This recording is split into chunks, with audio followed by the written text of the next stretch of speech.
Hey everyone, welcome on in. Kyrios here, and today I'm going to take you through essentially the patch preview.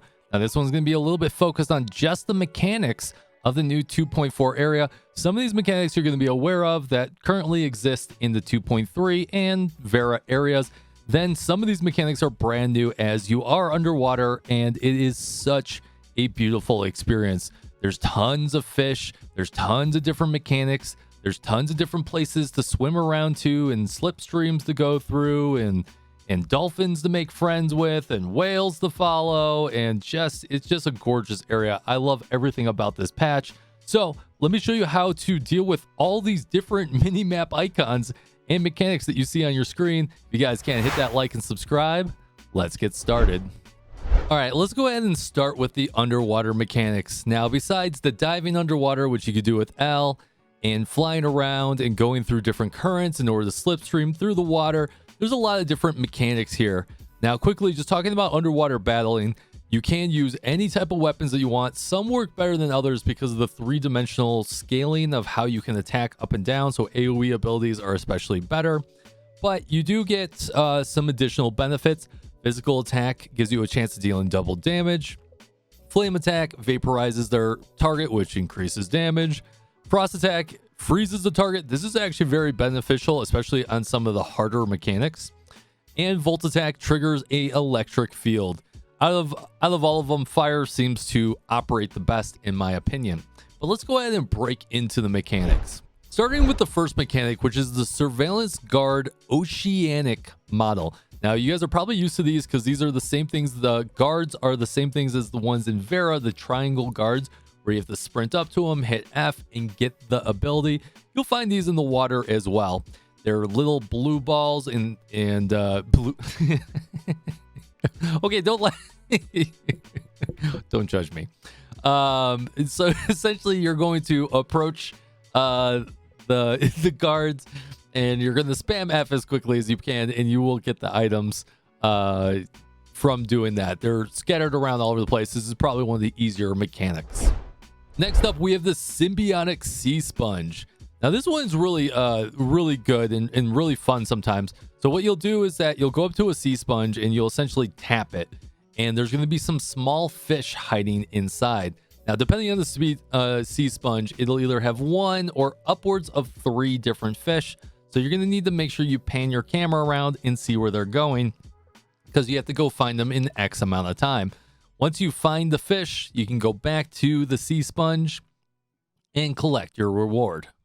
Oh, as a quick little bonus tip, as you can see on the screen here, you'll see these blue sponges or blue reefs that have little bubbles coming out of them. Now, this is a nice mechanic until you get your actual mount or any of your movement abilities underwater. If you swim past this, it's going to give you a nice burst of speed to allow you to swim a lot faster. So try and hover around areas that have them and go from one coral or blue sponge to another so you can progress faster underwater.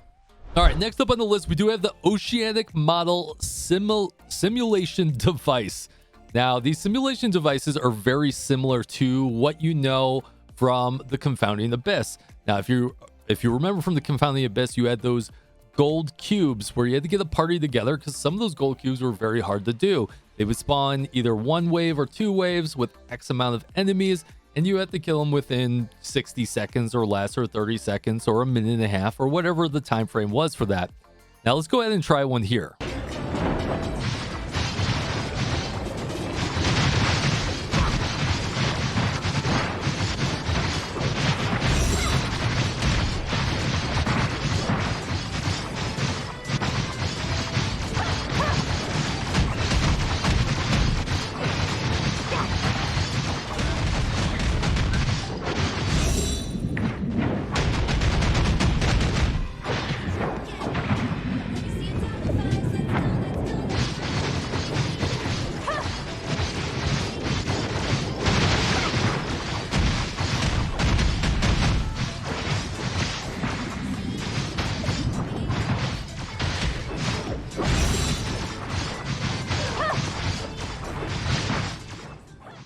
Now, I can actually solo these on my CN account. On my global account, I cannot. I've tried a varying amount of them, and as you guys just saw, It is very tough to do for me. So you're going to need to get a group of people together and take them down and collect the rewards once you do so.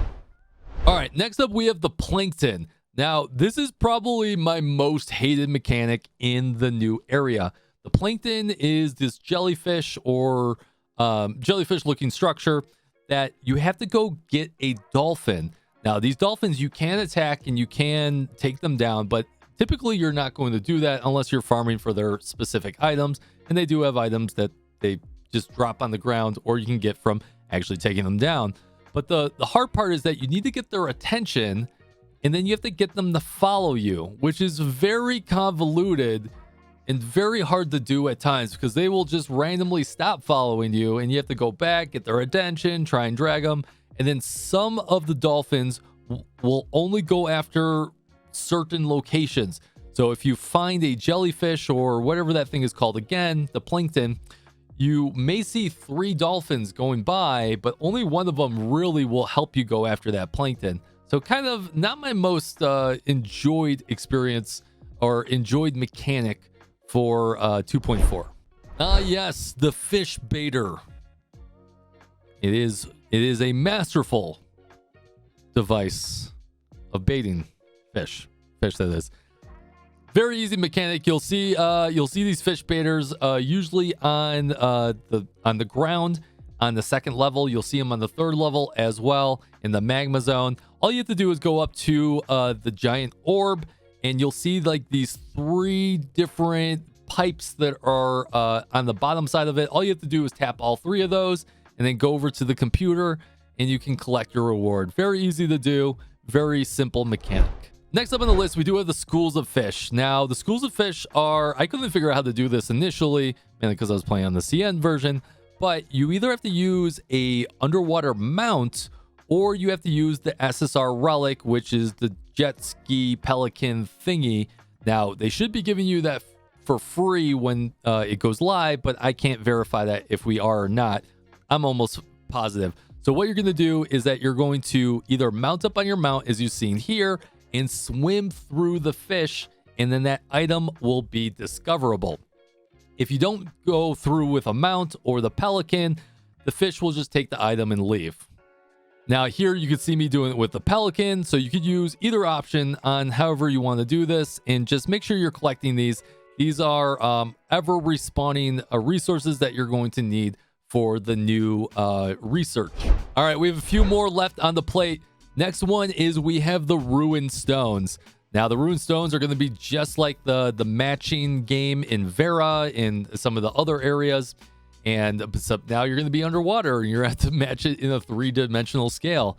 Now, luckily, this is easy to do. Essentially, you're going to find this pink jellyfish and you're just going to swim into the middle of this jellyfish. Now, make sure you do not hit the F key or the collect key. You can collect the jellyfish after you do the mechanic, but if the jellyfish moves around and you collect it, you'll have no idea where to swim to.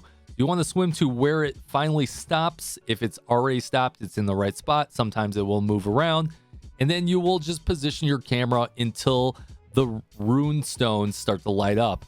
Once you get that item, you can collect the jellyfish and you can collect your item. All right, finally, we have one that's in the 3rd area only, or I believe it's in the 3rd area only. I've never really seen it in the 2nd area. And this is the last mechanic on the underwater mechanic.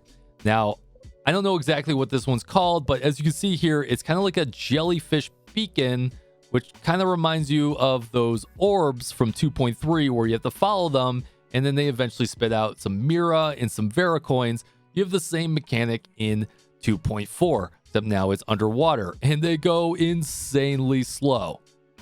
I mean, incredibly slow. Yes, please move faster. Dear God, move faster.